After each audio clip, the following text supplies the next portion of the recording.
Hey guys, so I just wanted to give you guys a quick little video. Obviously the next stop on my journey was Zagreb, and there wasn't really much going on in Zagreb.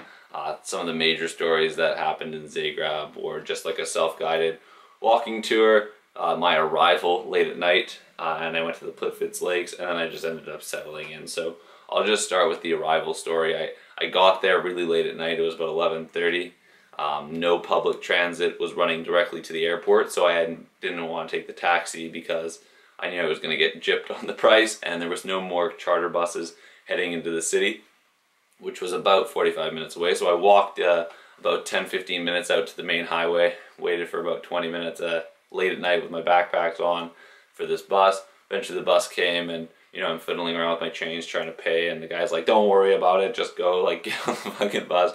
And I'm like, all right. So I get on the bus and I get into town, and it's late at night, and I wish I came in earlier because I would have been able to transfer at the bus depot onto a little tram, which would have taken me right to the hostel. But instead, I ended up having to walk through this interior mall and out the interior mall and onto the streets late at night, and really kind of got to see the dark side of Zagreb, which is pretty dark. It wasn't very fun walking through the streets at night. I didn't feel with anyone. I felt very alone. It wasn't unsafe, but I just felt dark, and I wasn't used to this kind of more Eastern European architecture that was being presented to me as I got off the train or off the bus. And I woke up in the morning and got to kind of introduce myself to the hostel staff, and they gave me this book, and they said, "Oh, look, Mitchell, take this book, walk around the city, go to the stops, read what there is to read, and you'll have a great time." And I was like, okay, great, this is perfect. So I walk out the door, and immediately, it's sunny out, it's bright. I see this architecture for what it is, and the streets, and the way the city is laid out, and the massive hill with churches up on top of the hill, and a square down below. And I start walking around the gardens, and that day was just great. I got to see a whole bunch of very cool buildings. One building had a tile roof with a whole design on the roof, which I thought was quite spectacular.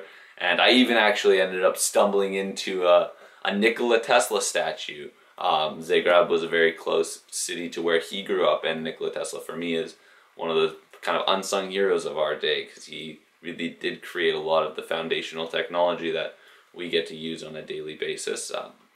So yeah, the whole walking tour was a great experience, and I got to kind of stumble into these amazing things. And then the third thing I did, I guess on the third day, was kind of just wake up slowly and reacquaint myself with the area and get some things sorted out. I got a SIM card for my phone and some contacts because I knew I was going to be needing those things as I went forward to Split.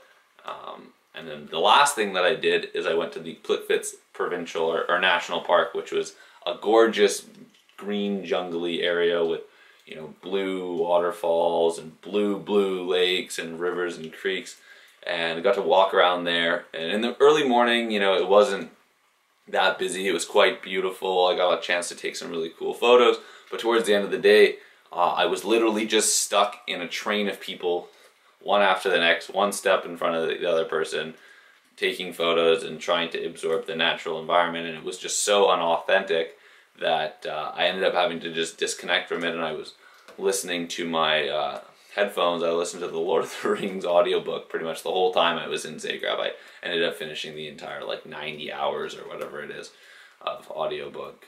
Great book. I would definitely recommend it for all of you guys who haven't read it or don't know what it is. For whatever reason you might not know what it is. Lord of the Rings by J.R. Tolkien is a very, very good book. But yeah, back to the Plitvice Lake story. So just walking around, and eventually taking all those photos, and in that disconnect, I decided, I'm going to go back, and I left the area, and it left me thinking very similar to what it would have been like here in Vancouver at that time of year, with all our national and provincial parks locally around Vancouver, and the tourists that flood in, and it's just one step in front of the next person taking photos, and you don't really get to connect with the raw engagement of the nature. And I really wish that I had reached out to the Croatian community while I was in Zagreb, at least a little bit, and tried to figure out where there were more less chartered, jungled waterfall areas like Plitvice, maybe on a smaller scale, but more out of the way. I think the more you get off the beaten path when you go traveling, the better it is. I mean, for me, Zagreb was great because a lot of people just don't go to Zagreb because there's not really that many reasons to go there. So I really enjoyed just walking around the city and kind of staying there for 5 or 6 days. But it would have been nice to kind of get out off the beaten path in Zagreb and really try to seek some authentic Croatian culture. Because the next stop on my visit was Split, where I ended up spending 5 weeks with the Yacht Week.